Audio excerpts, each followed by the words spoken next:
Imaginez un peu, courir, oui, vraiment courir, à l'intérieur même de l'entreprise automobile la plus exclusive au monde. Et tout ça pour le prix d'une pizza. Non, non, ce n'est pas une blague, c'est exactement de ça dont il est question aujourd'hui. Alors, ça amène une question, non? Quel est le prix d'une expérience qu'on ne vit en principe qu'une seule fois? Un moment qui, normalement, semble juste complètement inaccessible. Eh bien, la réponse, elle est là, sous nos yeux. 28 euros. C'est à peine croyable et pourtant, c'est le point de départ de toute cette histoire. Bon alors, allons-y. Bienvenue au semi-marathon en mémoire d'Enzo Ferrari. C'est un événement assez unique où le vrambissement des moteurs de F1 est remplacé par un tout autre son. Le martèlement rythmé de milliers de paires de chaussures de course.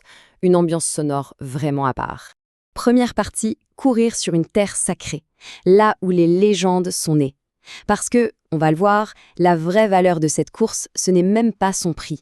C'est l'accès, totalement inédit, à des lieux qui sont de véritables sanctuaires de l'automobile.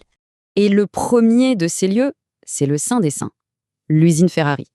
Le cœur du réacteur, là où chaque voiture est assemblée. Un endroit qui est en temps normal, hermétiquement fermé à presque tout le monde. Alors, pouvoir entrer dans cette usine en courant, c'est un privilège immense. L'atmosphère à l'intérieur, c'est chirurgical. Tout est d'une propreté, d'un ordre impeccable. Évidemment, pour protéger tous les secrets de fabrication, la règle est claire, aucune photo. Le passage est assez court pour des raisons évidentes de sécurité, mais ça donne vraiment le sentiment d'être un VIP. Après l'usine, on enchaîne avec le deuxième lieu mythique du parcours. Et pas n'importe lequel, le circuit d'essais privés de Ferrari, le fameux circuit de Fiorano. Ce circuit est d'habitude caché derrière de hauts murs, complètement inaccessibles. Et là, on se retrouve à courir sur un asphalte parfait en suivant les trajectoires des plus grands pilotes de F1. C'est aussi là qu'on a la chance de faire une photo unique, juste devant la maison historique d'Enzo Ferrari. Pour un coureur, fouler ce bitume, c'est un peu comme pour un footballeur de jouer sur une pelouse sacrée. Mais la course n'est pas qu'un retour vers le passé.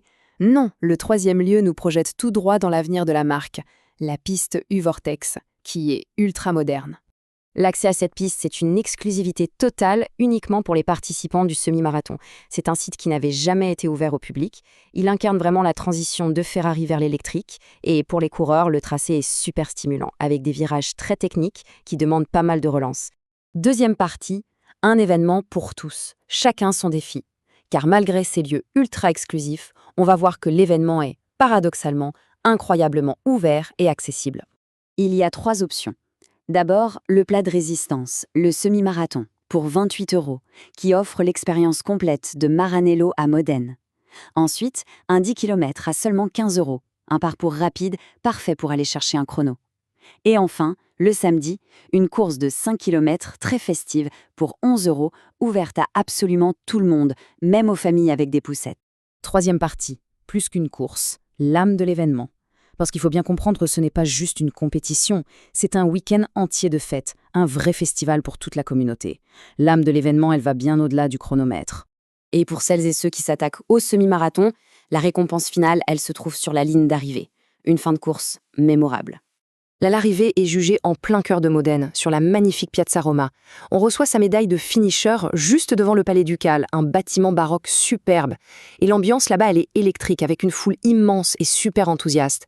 C'est vraiment une conclusion inoubliable après plus de 21 km d'efforts. Et comme si tout ça ne suffisait pas, l'événement a aussi une âme solidaire. Une vraie cause au service de la communauté. En fait, tous les bénéfices de la course sont réinvestis dans un projet solidaire. Cet argent sert à rénover des installations sportives pour les écoles du coin. Donc, en participant, on ne court pas juste pour une marque prestigieuse, on court aussi pour l'avenir des jeunes de la région. Et ça donne une dimension éthique vraiment forte à l'événement. Quatrième partie, la meilleure affaire du circuit. L'anomalie Ferrari. Et tout ça nous ramène à notre point de départ, le prix.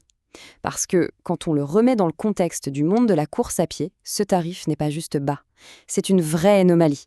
Pour mettre les choses en perspective, d'un côté, on a les plus grands marathons du monde, les majors comme New York, Londres, Berlin. Un dossard là-bas, ça coûte entre 150 et plus de 300 euros.